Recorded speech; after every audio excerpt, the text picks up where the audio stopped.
after the death of Betty Broderick, we're learning more about her failed bids for freedom and her mental outlook inside prison, partly revealed. And I had no plan. I just wanted to just die. That's it. That's the end of the story. Shooting her ex-husband, Daniel Broderick III, and his new wife, Linda Kolkena. The world had already cast its verdict. They labeled her a jealous, unstable woman who simply could not let go. But before she passed away on May 8, 2026 at 78 years old, her words completely shattered everything you thought you knew about this tragedy.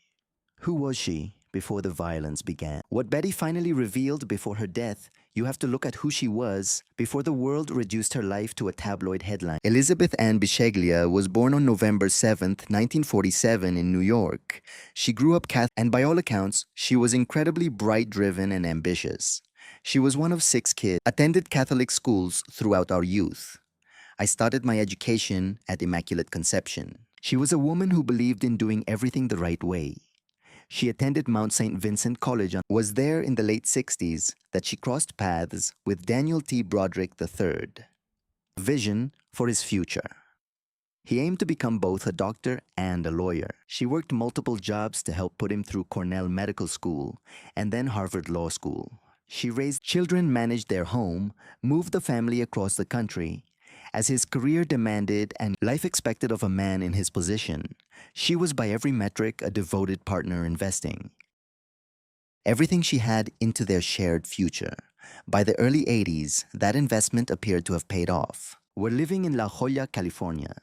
Dan had become a highly successful medical malpractice attorney, one of the elite in San Diego. They had 4 children, a sprawling mansion, country club memberships, and luxury vacations. Outside theirs was the picture-perfect life. But beneath that polished surface, things were already described feeling increasingly invisible in her own marriage. She was no longer a partner, but a prop. She watched Dan receive and recognition for a life she had helped build from the ground up, while her own massive contributions were treated as entirely invisible. When Dan hired a young woman named Linda Kolkena as his assistant in 1983, Betty's gut instincts told her something was seriously wrong. She confronted him. Dan dismissed her repeatedly for years. This is the rest of her life trying to make people understand, not as an excuse, but as a necessary explanation. The man you sacrificed everything for decides he wants a different life and uses everything you helped him build to make sure you walk away with nothing. The divorce that ruined her. The formal unraveling began in 1985. Broderick filed for divorce. What followed was not a clean legal separation, a calculated systematic dismantling of her life carried out by a man who knew exactly how to weaponize. Dan was a brilliant lawyer, a top expert in his field.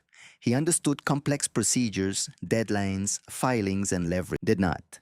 And according to her, he used that power imbalance deliberately and mercilessly. Have revisited this infamous case, argue that the public drastically oversimplified Betty Broderick's motives, reviewed public records, and reportedly corresponded with Betty between 20, 22, and marriage was never just about infidelity.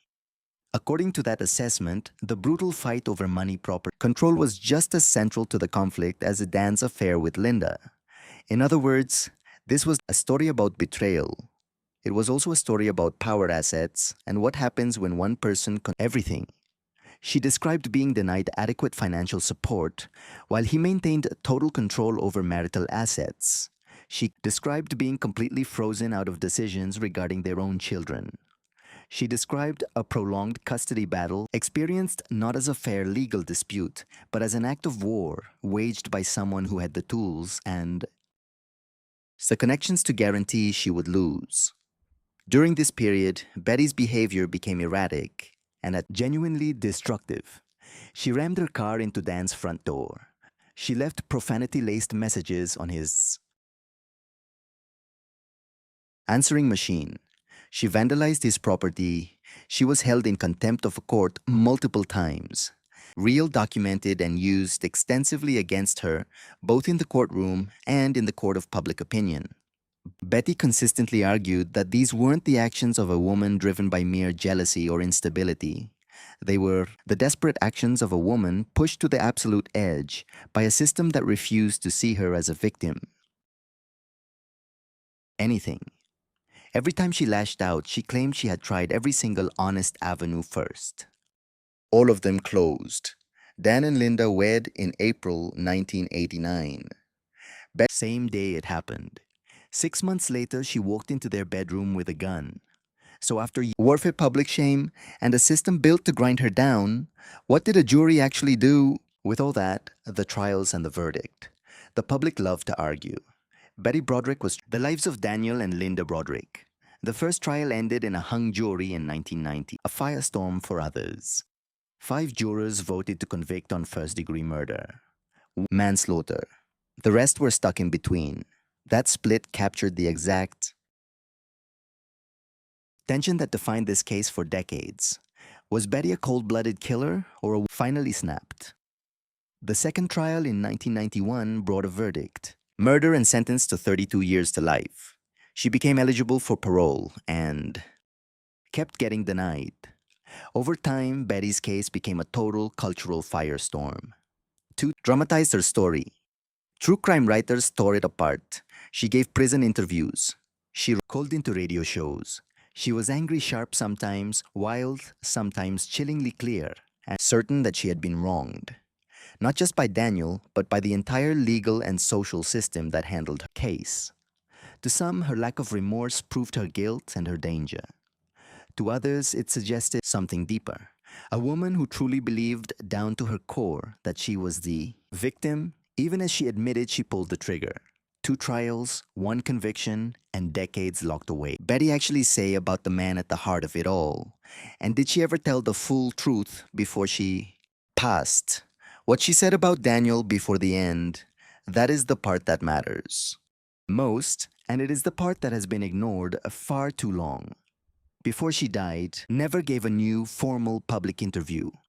By the time of her death on May 8, 2026, she was reportedly on life support and unable to talk, but she had already broken her silence in writing. Letters sent to the producers of the documentary series Murder Made Me Famous, Betty described terms that went way past the jealous ex-wife narrative. She called him the emotional terrorism. She accused him of forcing her into a relentless cycle of coercive marriage. Not just during the divorce, but for years before during that time when everything looked perfect. Coercive control is a term that has gained major recognition in domestic violence circles over the last 20 years. It refers to a specific pattern of behavior used to steal a victim's liberty, freedom, and destroy their sense of self. It involves isolation, degradation, calculated abuse of systems, legal, financial, social, to maintain total power. Violence, though, the two often go hand in hand. Betty's framing was sharp. She wasn't just venting. Legal and moral claim one she had pushed since the early 90s, that her case wasn't a murder case with a domestic backdrop, but a domestic violence case that ended in death mattered immensely. In that same letter, she wrote, "I had no one to speak for me." Wait. She wasn't just talking about the night of the crime. She meant the entire divorce, court battles, the custody fights, the years of isolation and humiliation that preceded the killings. Felt that the story had always been told by the powerful, and that her version had been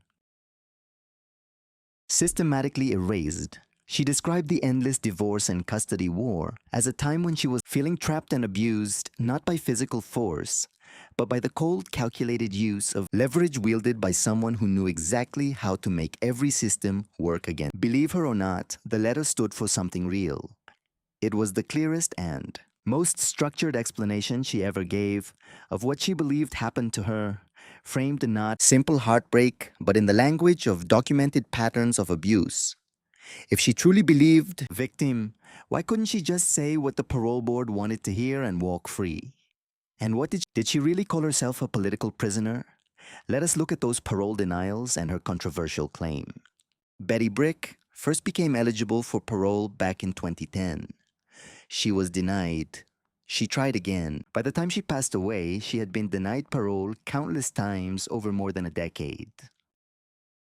To her supporters, every rejection proved the system was punishing her for something other than just being dangerous. No history of violence outside that 1989 tragedy, but she refused to Betty was never good at faking remorse.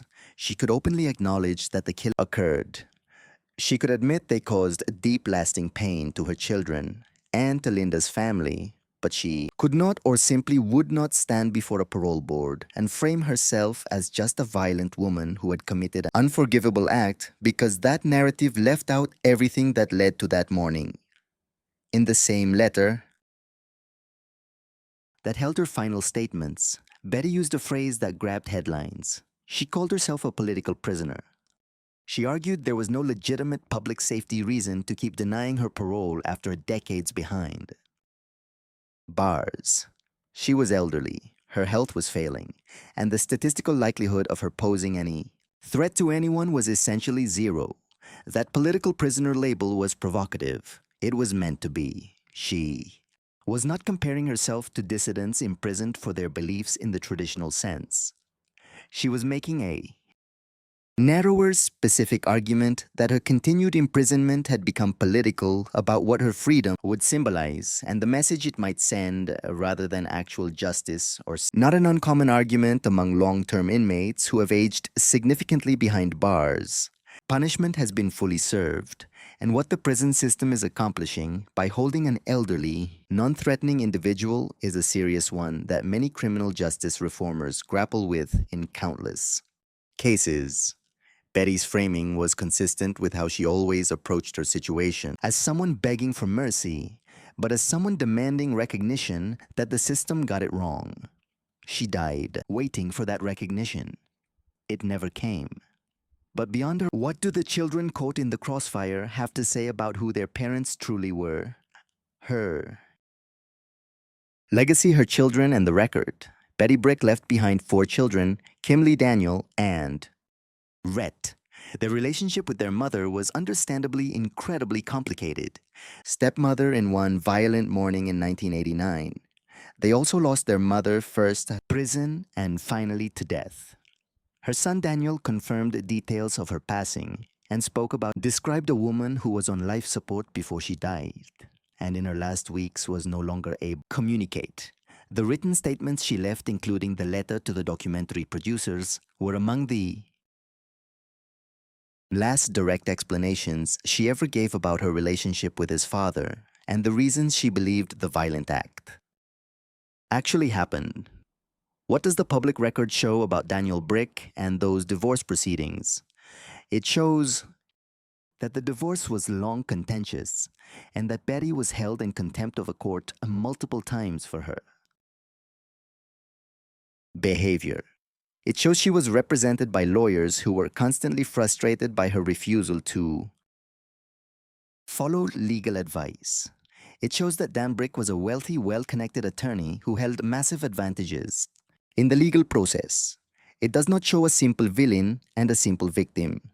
It shows 2 people in a catastrophic collapse, one of whom had far more institutional power, and one of whom eventually did something for which there is no legal justification. The domestic violence community, since Betty's case became widely known, increasingly pointed to it as an early under-recognized example of coercive control. They argued this not to justify the violence, but to understand what triggered it, both for accurately reckoning with the truth and for building systems that might actually prevent similar tragedies. Betty's own account laid out in her final letter, and decades of statements remained consistent. She had been a victim before she became a perpetrator. She always insisted the understood as a whole, not just a single violent morning stripped of all context. Whether history will eventually agree with her framing remains an open question. But the fact that she died never receiving parole, publicly seen as anything other than a killer, and never having her account of coercive control formally validated, never once recognized by any court. It is part of the public record. After the trial's denials and decades of noise, what do Betty Brick's final words really reveal about the man she killed? What do her dying words tell us about the infamous Brick case? There is something significant about Dayuri's fact that Betty Brick's last statements arrived in a letter to documentary filmmakers, not in a courtroom, not during a parole hearing, and certainly not in any formal interview. It suggests about who she truly believed could hear her. Not the legal system which repeatedly dismissed her side, parole board which kept rejecting her, but an audience who might sit with her story, wrestle with the truth, and reach a more complex understanding than just a jealous ex-wife commits murder. In those final written words, she described a marriage defined by emotional terrorism and constant coercive control. Divorce process weaponized against her. She felt like a woman without a voice, lacking any advocate in a system stacked entirely against her. She insisted her continued imprisonment was political rather than just. By the end of her life, Betty maintained that the public had completely misunderstood the heart of this conflict. Financial domination, vicious asset battles, and the feeling that the life she built, peace. None of this erases the horrific fact that 2 people died. Linda Kolkena Brick was 20 of Betty's suffering. She was simply a woman who fell for a man still married and paid with her. Life. Daniel Brick's children lost their father. Regardless of what he did in that marriage, he did not deserve to be shot in his bedroom. Betty Brick understood all of this. What she insisted on until the very end wasn't the same as understanding it, and that true understanding required the gun. Her final statements were not a confession in the traditional sense. They were not a retraction. They were a final insistence before she ran out of time that her story had never been told truthfully, and that Daniel Brick was not the man the world saw. Believe her is a decision you get to make for yourself. But she ensured before she died that you could never say you had not heard her. Betty Brick died on May 8, 2026. Women never receiving parole, never recognized as a survivor of coercive control, and never seeing her version of events formally acknowledged by the legal system that imprisoned her. Her final written statements are the closest thing we have to a deathbed confession. Not of guilt, which she never denied, but of context, which she spent 30 years fighting to establish. This case has never been simple. This far, you already know that. If this deep dive gave you something to ponder, leave Betty Brick a domestic violence victim who crossed a line no one should ever cross, entirely. The conversation has been raging for 30 years. It did not end with her. Subscribe if you want more true crime investigations like this and hit that bell so you never miss what is coming next.